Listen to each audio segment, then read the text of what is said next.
ഈ IAS IPSകാർ ഇപ്പോൾ മാരക കോമഡിയാണ്. പണ്ട് സലീം കുമാറും ജഗതിയും ഒക്കെ നിർവഹിച്ചിരുന്ന റോളുകളാണ് പലരും ചെയ്യുന്നത്.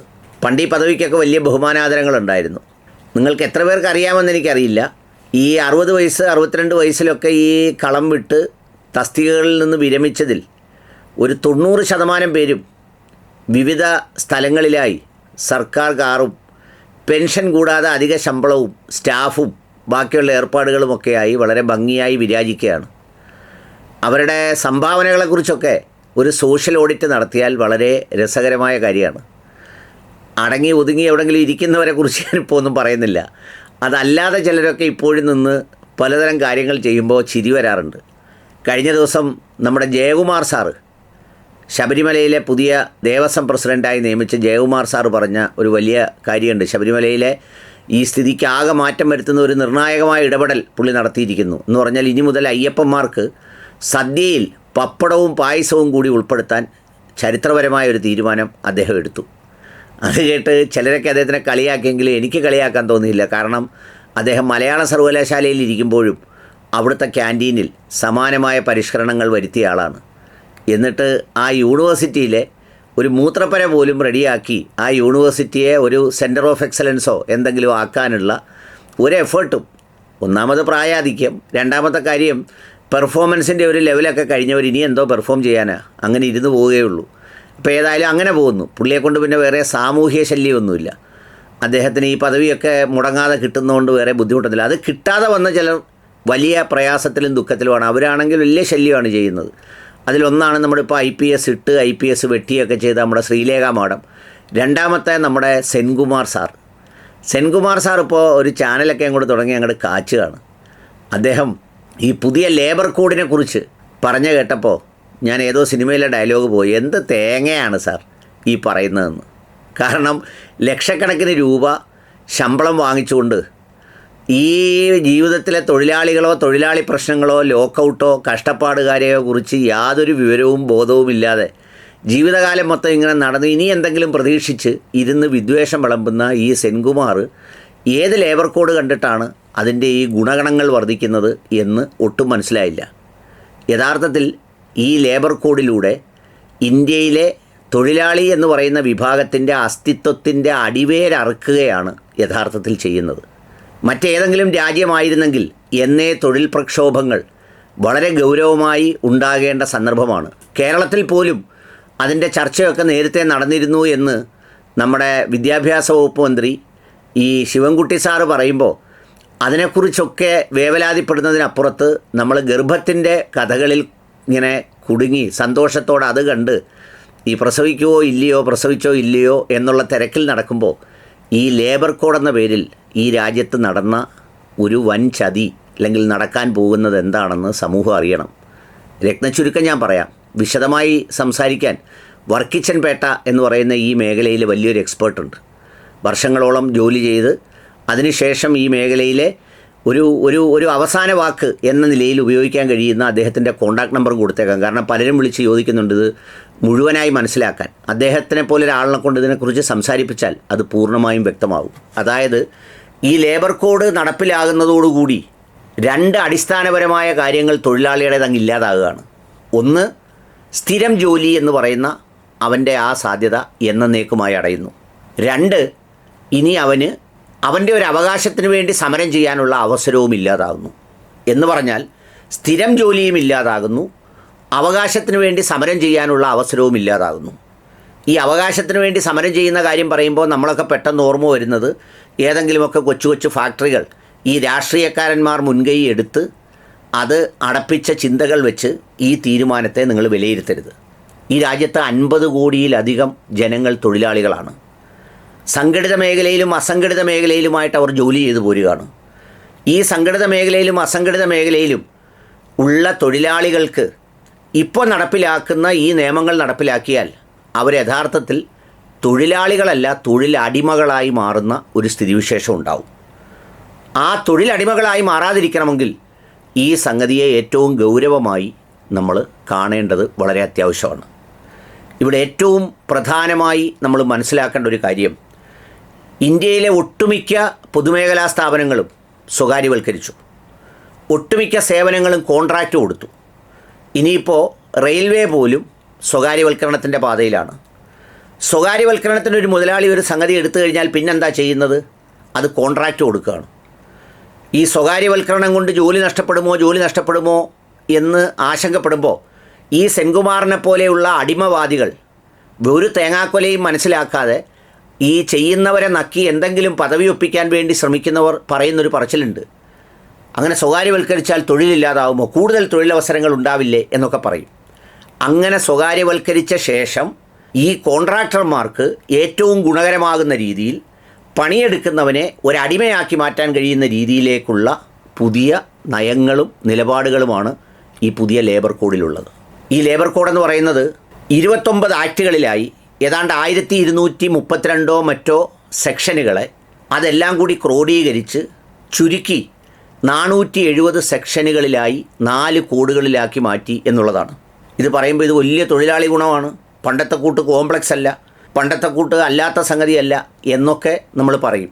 എന്നിട്ട് സെൻകുമാറിനെ പോലെയുള്ളവർ കൊട്ടിഘോഷിച്ചുകൊണ്ട് നടക്കുന്ന ചില കാര്യങ്ങളുണ്ട്. അതിൽ നിന്ന് തന്നെ തുടങ്ങണം. അതിലെന്താ ഒന്നെന്നറിയൂ? ഒന്ന്, ഈ മിനിമം വേജസ് എന്ന് പറയുന്നത് മിനിമം വേജസ് ആക്ട് ഡിക്ലെയർ ചെയ്ത സ്ഥാപനങ്ങളിലെ ഇതിനു മുമ്പ് നടക്കുകയുള്ളായിരുന്നു. പുതിയ ലേബർ കോഡ് നിലവിൽ വരുന്നതോടുകൂടി ഈ മിനിമം വേജസ് ആക്ട് എന്ന് പറയുന്നത് അല്ലെങ്കിൽ മിനിമം വേജസ് എന്ന് പറയുന്നത് ഏത് മേഖലയിൽ തൊഴിലെടുക്കുന്ന തൊഴിലാളിക്കും കിട്ടും. അപ്പോൾ എല്ലാവരും വിചാരിക്കും സന്തോഷമായല്ലോ, ഇതിനു മുമ്പ് മിനിമം വേജൊക്കെ അവിടെ കിട്ടത്തോളായിരുന്നു, ഇപ്പോൾ ഇവിടെ എല്ലാം കിട്ടും. എന്താ ഈ മിനിമം വേജ് എന്ന് പറയുന്നത്? യഥാർത്ഥത്തിൽ പണിക്ക് തരുന്ന കൂലിയോട്ടൊന്നും താരതമ്യം ചെയ്യാനൊക്കില്ലേ മിനിമം വേജ്. ഈ മിനിമം വേജിനൊന്നും ഇപ്പോൾ ആരും പണിയെടുക്കാനും പോവില്ല. ഇതൊരു ഉറപ്പ് പോലെ പറയുകയാണ് മിനിമം വേജ് എല്ലാവർക്കും കിട്ടും. മൂന്നാമതായി ഇതിൻ്റെ ഒരു പ്രത്യേകത എന്താണെന്ന് ചോദിച്ചാൽ ഇത് ബോണസ് ഇപ്പം നമ്മൾ എംപ്ലോയറാണല്ലോ എംപ്ലോയിക്ക് കൊടുക്കേണ്ടത്, മുതലാളിയാണ് അല്ലെ കോൺട്രാക്ടറാണ് തൊഴിലാളിക്ക് കൊടുക്കേണ്ടത്. ആ കോൺട്രാക്ടർ തൊഴിലാളിക്ക് കൊടുത്തില്ലെങ്കിൽ പ്രിൻസിപ്പൽ എംപ്ലോയർ എന്നുള്ള നിലയിൽ അയാൾ ഈ ബോണസ് കൊടുക്കാൻ ബാധ്യസ്ഥനാണ് എന്ന് പറയുന്നൊരു ക്ലോസ് ഉണ്ട്. ഇപ്പോൾ ഉദാഹരണത്തിന് KSFയിലെ ഒരു സംഗതി ഒരാൾക്ക് കോൺട്രാക്റ്റ് കൊടുത്തു. അവിടെ കോൺട്രാക്ടർ എന്ത് ചെയ്യുന്നു? അതിൽ എൻഗേജ് ചെയ്യുന്ന തൊഴിലാളിക്ക് ബോണസ് കൊടുക്കുന്നില്ല. അങ്ങനെ ബോണസ് കൊടുക്കാതെ വന്നാൽ KSFE എന്ന് പറയുന്ന പ്രിൻസിപ്പൽ എംപ്ലോയർ എന്ന കൺസിഡറേഷനിൽ അവർ ബോണസ് കൊടുക്കാൻ ഒരു അവകാശം കൊടുത്തിട്ടുണ്ട്. എന്തൊരു സന്തോഷം! ഇനി തൊഴിലാളിക്ക് ബോണസ് കിട്ടാതിരിക്കത്തില്ല. പണ്ട് നോട്ട് നിരോധനത്തിൽ കൊള്ളക്കാരെ പിടിക്കാം, കള്ളന്മാരെ പിടിക്കാൻ, തീവ്രവാദികളെ പിടിക്കാൻ എന്നൊക്കെ പറയുന്നെങ്കിൽ ഇത് അതിനൊന്നുമല്ല. അങ്ങനെയൊക്കെ പറഞ്ഞ് പറ്റിച്ചതുപോലെ ഇത് യഥാർത്ഥത്തിൽ എന്താ ചെയ്യാൻ പോകുന്നത്? അംബാനി അദാനി പോലെയുള്ള ഏറ്റവും പ്രിയപ്പെട്ട ചങ്ങായിമാർക്ക് ഈ രാജ്യം മുഴുവൻ കോൺട്രാക്റ്റ് നടപ്പിലാകുമ്പോൾ ഈ തൊഴിലാളികളായ ആളുകൾക്ക് എന്ത് കാര്യവും അവരുടെ ഇഷ്ടത്തിനനുസരിച്ച് ചെയ്യാനുള്ള ഒരു സൗകര്യം ഉണ്ടാക്കി കൊടുക്കുന്ന നയങ്ങളിലേക്കാണ് ഈ ലേബർ കോഡ് കൊണ്ടുപോകുന്നത്. ഇനി ഇതിനകത്ത് മനസ്സിലാവേണ്ട ഏറ്റവും പ്രധാനപ്പെട്ട കാര്യം, ഇനി ഈ നിയമം നടപ്പിലാകുന്നതോടുകൂടി സ്ഥിരം ജോലി എന്ന് പറയുന്ന ഒരു ജോലിയില്ല. എല്ലാം ഫിക്സ്ഡ് ടേം എംപ്ലോയ്മെൻ്റ് ആണ്. എന്ന് പറഞ്ഞാൽ ഇപ്പം നമ്മളൊരു കമ്പനിയിൽ ഇപ്പോൾ ഏതെങ്കിലും ഒരു ഫാക്ടറി ജോലി എടുത്തു, 58 വയസ്സ് വരെ അയാൾക്ക് അവിടെ ജോലി ചെയ്യാം. നമ്മൾ പറയും 58 വയസ്സ് വരെ ജോലി ചെയ്യാം എന്ന് പറയും. ഇനി അങ്ങനെ 58 എന്ന് പറയുന്ന ഒരു കണക്കില്ല. 2 വർഷത്തേക്കാക്കാം, 3 വർഷത്തേക്കാക്കാം, 1 വർഷത്തേക്കാക്കാം. എങ്ങനെയാണോ ഒരു ഫിക്സ്ഡ് ടേം വെക്കുന്നത് ആ ഫിക്സ്ഡ് ടേം എംപ്ലോയ്മെൻറ്റ് മാത്രമേ ഇനി ഉണ്ടാവുള്ളൂ. പിന്നെ അതിലുള്ള ഒരു മെച്ചം പറയുന്നത് എന്താ അറിയോ? ഈ ഫിക്സ്ഡ് ടേം എംപ്ലോയ്മെൻറ്റിൽ ഒരു സ്ഥിരം ജീവനക്കാരൻ സാധാരണ പണ്ട് 5 വർഷം ജോലി ചെയ്യണം ഗ്രാറ്റുവിറ്റി കിട്ടാൻ എന്ന് വരുന്ന ഒരു ക്ലോസ് എടുത്ത് മാറ്റിയിട്ട് ഇനി മുതൽ 1 വർഷം ജോലി ചെയ്താലും അവർക്ക് ഗ്രാറ്റുവിറ്റി കിട്ടും, സ്ഥിരം തൊഴിലാളിയുടെ വേതനവും കൊടുക്കണം. എന്ന് പറഞ്ഞാൽ ഒരാളിനെ ഫിക്സ്ഡ് ടൈം എംപ്ലോയ്മെൻറ്റിലേക്ക് എടുക്കുക. നീ ആ ഫിക്സ്ഡ് ടൈം എംപ്ലോയ്മെൻറ്റ് എടുക്കുമ്പോൾ അവിടെ സ്ഥിരമായി ജോലി ചെയ്യുന്ന ഏതെങ്കിലും തൊഴിലാളികളുണ്ടെങ്കിൽ ആ തൊഴിലാളിയുടെ വേതനത്തിന് ആനുപാതികമായി ഇവരെ കുറയ്ക്കാനൊന്നും നോക്കത്തില്ല. 1 ലക്ഷം രൂപ ശമ്പളം കിട്ടുന്ന ഒരു തൊഴിലാളി അവിടെ ഉണ്ട്. ഫിക്സ്ഡ് ടൈം എംപ്ലോയ്മെൻറ്റിലേക്ക് ഒരു കോൺട്രാക്റ്റിൽ എടുത്താൽ ഈ തൊഴിലാളിക്ക് കൊടുക്കുന്നത് പോലെയുള്ള ആനുകൂല്യം കൊടുക്കണം. പക്ഷേ എന്താ കാര്യം? എന്നാണോ എംപ്ലോയർ തീരുമാനിക്കുന്നത് അന്ന് ഫിക്സ്ഡ് ടൈം എംപ്ലോയ്മെൻറ്റിൻ്റെ കണക്കിൽ അവരെ പിരിച്ചുവിടാം. എന്നിട്ടോ എത്ര തവണ വേണമെങ്കിലും ഒരാളെ ഫിക്സ്ഡ് ടൈം എംപ്ലോയ്മെൻറ്റിൽ അപ്പോയിൻറ്റും ചെയ്യാം. എന്ന് പറഞ്ഞാൽ ഞാനൊരു കമ്പനിയിൽ ജോലിക്ക് കയറുന്നു, എന്നെ 5 വർഷം കഴിയുന്നു, അവർ പറഞ്ഞു വിടുന്നു. വീണ്ടും ഒരു 6 മാസം കഴിഞ്ഞ് വീണ്ടും 3 വർഷം ജോലി ചെയ്യിക്കുന്നു, വീണ്ടും പറഞ്ഞു വിടുന്നു, വീണ്ടും 2 വർഷം ജോലി ചെയ്യിക്കുന്നു, വീണ്ടും പറഞ്ഞു വിടുന്നു. ഈ പ്രക്രിയ അനുസ്യൂതം തുടരാം. അപ്പോൾ എന്ന് പറയുമ്പോൾ ഇനി തൊഴിലാളി എന്ന് പറയുന്നൊരു സംഗതി ഇല്ല. ഈ പറയുന്ന സെൻകുമാർ തനിക്ക് അധികാരത്തിൻ്റെ അവകാശം കിട്ടിയില്ലെന്ന് പറഞ്ഞ് ഡൽഹി വരെ കേസ് നടത്താൻ പോയി വാങ്ങിച്ചുകൊണ്ട് വന്ന ആളാണ് പറയുന്നത് തൊഴിലാളിക്ക് തേങ്ങാക്കൊല ഇതിനകത്തുനിന്ന് കിട്ടുമെന്ന്. ഇനി രണ്ടാമത്തെ ഒരു കാര്യം എന്താ അറിയോ, നിയമപരമായ ഒരു അവകാശത്തിന് വേണ്ടി ഇനി ഒരു തൊഴിലാളിക്ക് സമരം ചെയ്യാൻ പറ്റില്ല. അതായത് തൊഴിലാളി നോട്ടീസ് കൊടുത്താൽ ആ നോട്ടീസ് കൊടുക്കുന്നതിൻ്റെ അടുത്ത ദിവസം മുതൽ തന്നെ കൺസീലിയേഷൻ തുടങ്ങണം. ആ കൺസീലിയേഷൻ നടക്കുന്ന വേളയിലൊന്നും സമരം ചെയ്യാൻ പറ്റില്ല. എന്ന് പറഞ്ഞാൽ എൻ്റെ ശമ്പളം ഗണ്യമായി വെട്ടിക്കുറച്ചു, അല്ലെങ്കിൽ എന്നെ അകാരണമായി പിരിച്ചുവിടുന്നു, അല്ലെങ്കിൽ എൻ്റെ വർക്ക് ലോഡ് കൂട്ടി. ഈ വർക്ക് ലോഡ് കൂട്ടിയപ്പോൾ ഞാൻ സമരം ചെയ്യാൻ തീരുമാനിച്ചു, ഞങ്ങൾ സംഘടന. അപ്പോൾ എന്ത് ചെയ്തു, ഞങ്ങൾ ലേബർ ഡിപ്പാർട്ട്മെൻറ്റിൽ പോയി പരാതി കൊടുത്തു. അപ്പോൾ ലേബർ ഡിപ്പാർട്ട്മെൻറ്റ് എന്ത് ചെയ്തു, ആ പരാതി വാങ്ങിച്ചവിടെ വെച്ചിട്ട് കൺസീലിയേഷൻ ഒരു കത്ത് തന്നു. ഈ കൺസീലിയേഷൻ ചിലപ്പോൾ 3 വർഷം തുടരുകയാണെങ്കിൽ ഈ 3 വർഷത്തിനിടയിൽ ഒരു ഘട്ടത്തിലും തൊഴിലാളിക്ക് ഇനി നിയമപരമായ ഒരു സമരം ചെയ്യാനൊക്കില്ല. ഇനി തൊഴിലാളി സമരം ചെയ്താൽ നിയമവിരുദ്ധമാണ്, അവരെ പിരിച്ചുവിടാം. ലേബർ ആക്ടിൻ്റെ ഒരു പ്രൊട്ടക്ഷനും, പണ്ട് ട്രേഡ് യൂണിയൻ ആക്ട് പ്രകാരം തൊഴിലാളിക്ക് സമരം ചെയ്യാനുള്ള അവകാശം എന്ന് പറയത്തില്ലയോ, നേടിയെടുത്തതാണ് ഞങ്ങൾ ഈ സമരം ചെയ്യാനുള്ള അവകാശം എന്നൊക്കെ പറയുന്നത് ഇനി അങ്ങനെ ഒരു സംഭവമേ ഇല്ല. പിന്നെ അടുത്തൊരു വിചിത്രമായ കാര്യം, പണ്ട് 100 തൊഴിലാളികൾ വരെയുള്ള മൈൻസ്, ഫാക്ടറി അതുപോലെയുള്ള സംഗതികൾക്കായിരുന്നു എന്തുണ്ടായിരുന്നത്, ഈ പറയുന്ന നോട്ടീസ് പോലും നൽകാതെ ലേ ഓഫ് ചെയ്യാനുള്ള അവകാശം ഉണ്ടായിരുന്നത്. അതിപ്പോൾ 300 തൊഴിലാളികൾ വരെയുള്ള സ്ഥാപനത്തിനാക്കി, എന്ന് പറഞ്ഞാൽ 3 ഇരട്ടിയാക്കി. ഇപ്പോൾ 300 പേർ പണിയെടുക്കുന്ന ഒരു മൈനാകട്ടെ, വേറെ ഏതെങ്കിലും ഒരു ഇൻഡസ്ട്രി ആകട്ടെ, എന്തുമാകട്ടെ, അത് ലേ ഓഫ് ചെയ്യുന്നതിന് ലേ ഓഫ് നോട്ടീസും വേണ്ട, മറ്റൊരു സംഗതികളും വേണ്ട. ഒരു ദിവസം രാവിലെ വരുമ്പം വേണമെങ്കിൽ ഇത് പൂട്ടിയിടാം. എന്തേ പൂട്ടിയിട്ടു? നോട്ടീസ് തന്നില്ലല്ലോ, നോട്ടീസ് തരാൻ ലേബർ കോഡിലില്ലല്ലോ, പിരിഞ്ഞു പോവാം. ഇതാണ് ലേബർ കോഡിൻ്റെ മറ്റൊരു പ്രധാനപ്പെട്ട പ്രത്യേകത. ഇനി ഇതിനേക്കാൾ വിചിത്രമായൊരു കാര്യമുണ്ട്.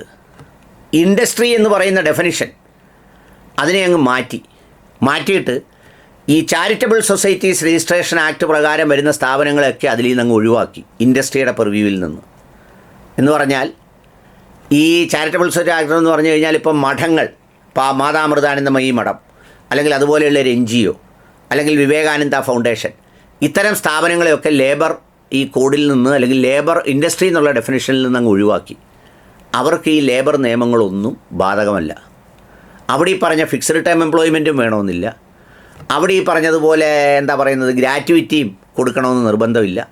അങ്ങനെ ഒരു നിബന്ധനയും ഇല്ലാതെ ഒരാളിനെ എൻഗേജ് ചെയ്യിക്കാനോ പറഞ്ഞു വിടാനോ ഈ ആക്ട് പ്രകാരം കഴിയും. അപ്പോൾ ചുരുക്കത്തിൽ മേമ്പൊടിക്ക് എന്തൊക്കെയോ ഒരു കാര്യങ്ങൾ പറഞ്ഞിട്ട് ഈ തൊഴിലാളി വിഭാഗത്തിൻ്റെ അടിവേരറുക്കുന്ന നയമാണ് ഇതിൽ സ്വീകരിച്ചിട്ടുള്ളത്. ഇത് വന്നെങ്കിൽ മാത്രമേ ഈസ് ഓഫ് ഡൂയിങ് ബിസിനസ് നടക്കൂ എന്നൊക്കെ പറഞ്ഞ് പുതിയ കാഴ്ചപ്പാടിൻ്റെ കാലത്ത് ഈ തൊഴിലടിമകൾ, ഇതിനകത്ത് ഏറ്റവും ദയനീയമായ എന്താ പറയുക, കേരളമൊക്കെ പോട്ടെ, അവരെങ്ങനെങ്കിലുമൊക്കെ കഴിഞ്ഞു പോകുന്നു വെക്കാം.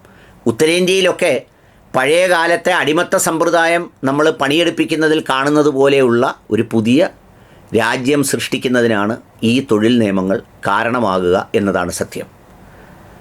അതുകൊണ്ട് ഈ വിഷയത്തിൽ ഈ ബാക്കിയുള്ള വികാരവും മസാലയും ഒക്കെ ചേർന്ന വിഷയത്തെക്കാൾ ഏറ്റവും ഗൗരവമായ വിഷയമാണ് ഈ ലേബർ കോഡ് എന്ന് പറയുന്ന പുതിയ നിയമനിർമ്മാണത്തിലൂടെ ഈ രാജ്യത്ത് തൊഴിലാളികളെ സംബന്ധിച്ചിടത്തോളം നടക്കാൻ പോകുന്നത്.